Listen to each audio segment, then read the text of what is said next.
ট্রেনের কামরায় ধ্রুব একমনে একটা ডিটেকটিভ বই পড়ছিল। হঠাৎ একসময় সে চোখ তুলে বাইরে তাকালো।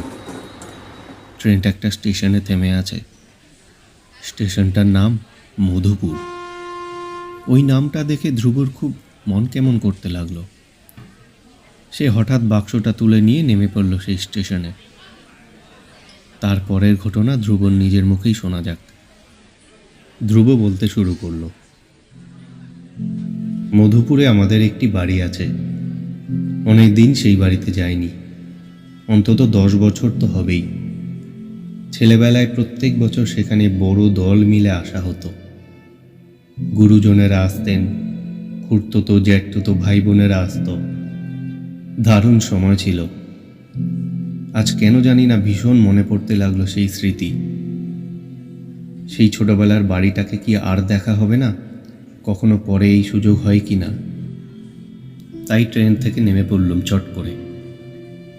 এতদিন পরে এলেও মধুপুরের রাস্তা আমার বেশ মনে আছে। একটা সাইকেল রিক্সা নিয়ে পৌঁছে গেলুম আমাদের সেই বাড়িটায়। বাড়িটা দোতলা আর সামনে পেছনে অনেক বড় বাগান।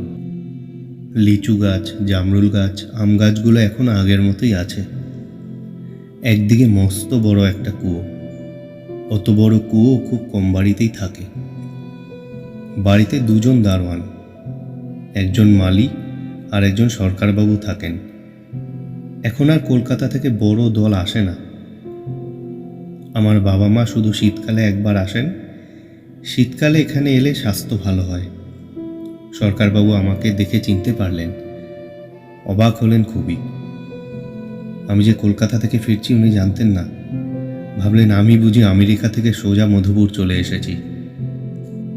আমার খাওয়া দাওয়ার জন্য ওরা খুব ব্যস্ত হয়ে উঠলেন। আমি যখন পৌঁছেছি তখন সন্ধে 7টা। আমি বললুম, রাত্রিরে আমি বেশি খাই না, 2-3টে রুটি আর একটু মুরগির মাংস হলেই চলবে। মুরগি তো এখানে সহজেই পাওয়া যায়, কি বলেন সরকারবাবু? তারপর সরকার মশাই আমাকে একতলায় একটা ঘর খুলে দিলেন। কিন্তু আমি বললুম আমি দোতলায় ডান দিকের কোণের ঘরটায় থাকতে চাই। ছেলেবেলায় আমরা ভাই বোনেরা ওই ঘরটাতেই তো থাকতুম। ওই ঘরটাই আমার বেশি পছন্দ। সরকার মশাই আমতা আমতা করে বললেন, উপরতলাটা একদম ফাঁকা, সেখানে আপনি একা থাকবেন? শুনে আমার হাসি পেল। ফাঁকা ঘর বলে অসুবিধা কি আছে? বিদেশে কত জায়গায় আমাকে একা একা থাকতে হয়।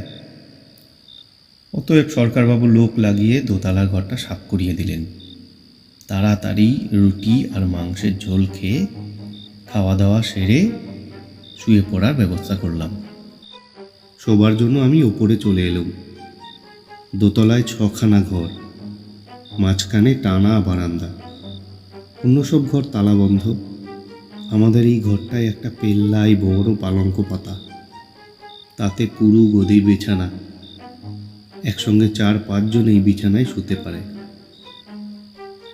ঘড়িতে দেখি 9টা বাজে মাত্র। আমার তাড়াতাড়ি ঘুমানোর অভ্যেস একেবারেই নেই। কিন্তু মধুপুর যে একেবারেই নিঝুম এর মধ্যেই। এখন তো আমার আর কিছু করবার নেই। ছেলেবেলায় এই সময়টা আমরা কত রকম খেলা খেলতুম। এখন একা বলে বেশ খারাপ লাগতে লাগলো। সেই ডিটেকটিভ বইটাই খুলে পড়তে শুরু করলুম। কতক্ষণ পড়েছি খেয়াল নেই। হঠাৎ একসময় কিসের জন্য যেন একটা অস্বস্তি হতে লাগলো। কেন তা জানি না, গায়ে যেন জ্বালা জ্বালা করছে। তাকিয়ে দেখি ঘরে সবকটা জানালা বন্ধ। যদিও খুব একটা গরম নেই, জানালা না খুললেও চলে, কিন্তু আমি একেবারে বন্ধ ঘরে শুতে পারি না। উঠে জানালাগুলো খোলার চেষ্টা করলাম। এ ঘরে 3টে জানালা, কিন্তু আশ্চর্য ব্যাপার, একটা জানালাও আমি খুলতে পারলাম না ঠেলাঠেলি করে। অনেকদিন খোলা হয়নি তো, তাই জবরদস্তভাবে আটকে গেছে। জানালা খোলা গেল না বলে বেশ বিরক্ত লাগলো। কিন্তু এখন সরকারবাবুকে ডাকাডাকি করার কোনো মানেই হয় না। গায়ের জামাটা খুলে ফেললুম। তারপর খানিকটা গরম কমল। 4 দেয়ালে 4টে ঘুলঘুলি আছে, সুতরাং দম বন্ধ হয়ে মরব না। খানিক বাদে বইটা পড়া শেষ হয়ে গেল। আর তো কিছু করবার নেই। সুতরাং শুয়ে পড়লুম লাইট নিভিয়ে। কিন্তু তারপরেও যে ঘুম আসে না। বিছানায় শুয়ে ছটফট করতে লাগলো। কিসের যেন একটা অস্বস্তি। গরম আর লাগছে না, একটু শীতশীতই করছে, কিন্তু বিছানায় এদিক ওদিক গড়াচ্ছি। তখন মনে হলো, ধুর ছাই, কেন যে মধুপুর নামতে গেলাম। ছেলেবেলায় যেসব জায়গা খুব ভালো লেগেছে, বড় হয়ে সেই জায়গাগুলো একই রকম লাগবে, এটার কোনো মানে নেই।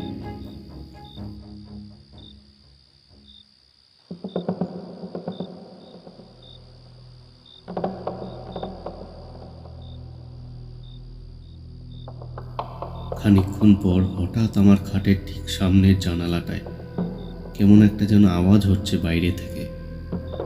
শব্দটা এত জোরে আর এমনই যে আমি খাটে প্রায় লাফিয়ে উঠলাম।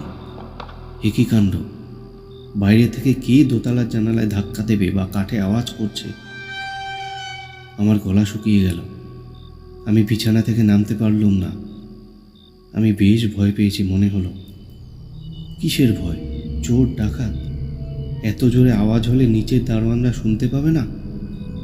কই, কারোর গলার আওয়াজ শোনা যাচ্ছে না তো। 5 মিনিট বাদে আরেকবার ওই রকম আওয়াজ হলো। কেউ জানালাটা খুলতে চাইছে বা নখ দিয়ে কেমন যেন কর্কশ আওয়াজ করছে। কিন্তু জানালা তো ভেতর দিকে খুলবে না, ভেতরে লোহার রড রয়েছে। আমি বলতে গেলাম, কে? কিন্তু আমার গলা দিয়ে কোনো আওয়াজ বেরোলো না। এখনই 1 গ্লাস জল না খেলে আমি যে মরে যাব। পালঙ্কের পাশে একটি জলের জাগ রাখা ছিল, সবে মাত্র 2 ফোঁটা জল গলায় দিয়েছি, অমনি আবার সেই শব্দ। জলের জাগটা খসে পড়ে গেল আমার হাত থেকে। জলে ভিজে গেল বিছানা। জলের জগটা মাটিতে গড়িয়ে ঢং করে শব্দ হলো। আমার হাত পা একেবারে অবশ হয়ে গেল। জানালায় এত জোর আওয়াজ হচ্ছে, অথচ নিচ তলা থেকে কারোর কোনো সাড়া শব্দ হচ্ছে না বলে আমার বেশি ভয় হতে লাগলো। তবে কি সবাই রাত্রিবেলায় এই বাড়ি ছেড়ে পালিয়ে যায়? এর আরেকবার, ঠিক এখনই আরেকবার আওয়াজ হলো। না, একটা কিছু করতেই হবে, নইলে আমার দম আটকে আসছে। পাগলের মতো আমি খাট থেকে নেমে গেলুম জানালার কাছে। তারপর অনেক সাহস করে জানালায় একটা ধাক্কা মারলুম। আশ্চর্য ব্যাপার, আগে শত চেষ্টা করেও যে জানালা খুলতে পারিনি, এবারে এক ঠেলা মারতেই 2টো জানালা হাট করে খুলে গেল। বাইরে কেউ নেই, আকাশে ধপধপে জ্যোৎস্না। জানালা দিয়ে আমি বাড়ির গেট, বাগান, কুয়োতলা পর্যন্ত দেখতে পেলাম। মানুষের চিহ্ন নেই কোনো। তারপর কে যেন ডাকল, ধ্রুব, এই ধ্রুব, ধ্রুব। আমার সারা শরীর শিউরে উঠল একেবারে। কোথাও কেউ নেই, তবু আমার নাম ধরে কে ডাকছে। মেয়েলি গলা। আবার শুনলুম সেই ডাক, কেউ যেন মিষ্টি করে আমায় ডাকছে। তারপর দেখলুম আমার ঘরের নিচে একটি ছোট পাঁচিল, সেখানে একটি মেয়ে বসে আছে। শাড়ি পরা মনে হলো, মুখটা অন্যদিকে ফেরানো। অতি কষ্টে বললুম, কে?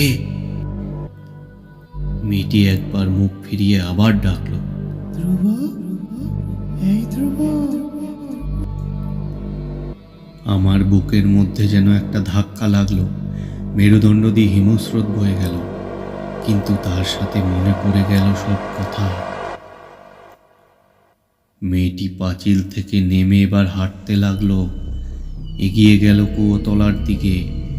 আমার ইচ্ছে হলো ছুটে আমি বাইরে যাই, কিন্তু আমার পা যেন লোহার মতো ভারী, একটুও নড়বার ক্ষমতা নেই।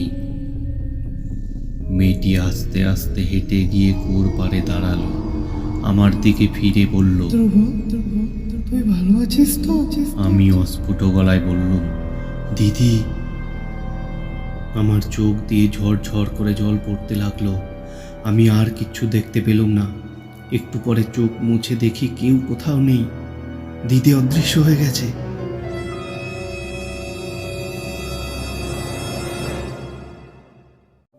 আমার এক দিদি ওই কুয়োয় ডুবে মারা যায় ছোটবেলায়। সে অনেক কাল আগের কথা। তখন আমার 6-7 বছর বয়স। আমরা অনেকে একসাথে স্নান করছিলাম এই বাড়ির কুয়োর পাড়ে। হঠাৎ দিদি পা পিছলে পড়ে গেল। আমি হাত বাড়িয়েও ধরতে পারিনি। তারপর 24 বছর কেটে গেছে। সেই ঘটনা আমি ভুলেই গিয়েছিলাম একেবারে। সেই দিদির মুখটা আমার মনে ছিল না, কিন্তু দেখা মাত্রই আজ চিনতে পারলুম।